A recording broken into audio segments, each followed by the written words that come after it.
जगतसिंहपुर जिला तिर्तोल ब्लॉक महिला स्थित उत्कल भारती उच्च माध्यमिक विद्यालय ठारे गत डिसेम्बर 6 तारिख ठारू आरंभ होइतिबा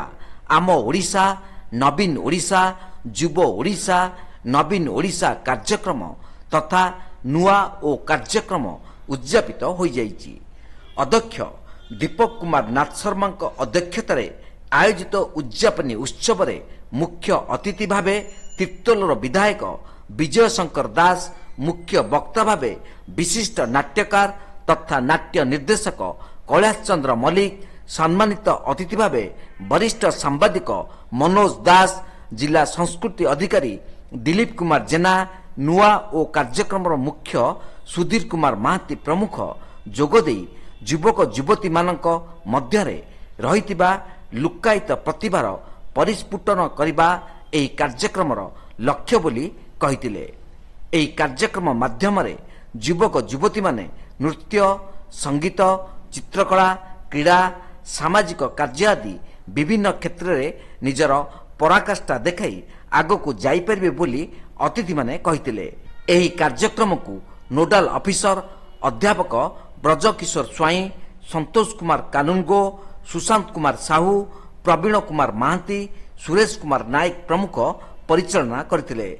युव ओडिशा नुआ ओडिशा रो ये कार्यक्रम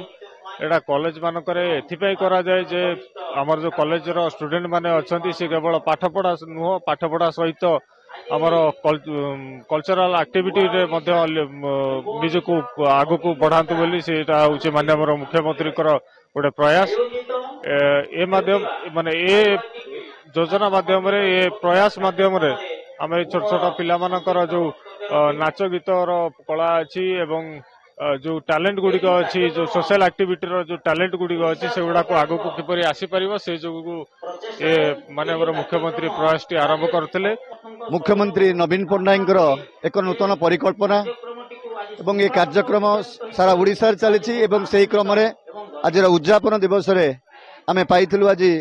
विधायक विजय शंकर दास को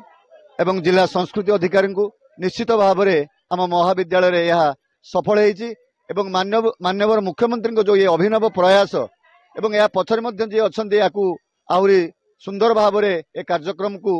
ओडिशा को आनिछंती भिके पांडियान तांकर मध्य अवदान अछि एवं राज्य सरकार उच्च शिक्षा विभाग निर्देशक गणशिक्षा विभाग निर्देशक एमानकर प्रचेष्टा पई आज एभली एक महत् कार्यक्रम सफल होती।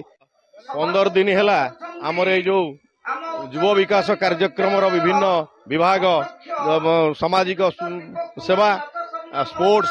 आउ सांस्कृतिक विकास कार्यक्रम जो सुचारू रूपे आम परिचालना करिचु एवं विधायक विजय शंकर दास उद्यापन करी हम बहुत खुशी करिसंदी एवं यह आगामी दिन में आम कॉलेज पर एक प्रेरणा दो ना जे उद्यापन जो उत्सव है मु बहुत खुशी अच्छी। ये जो नुआ ओडिशा युव ओडिशा बा नवीन ओडिशा कार्यक्रम गत 4 तारिख ठारू आज पर्यंत बहुत हर्ष उल्लास आज ये जो माहौल है ये माहौल रे मु बहुत खुशी। जगतसिंहपुर रीता साहू को रिपोर्ट तीर्थक्षेत्र लाइव।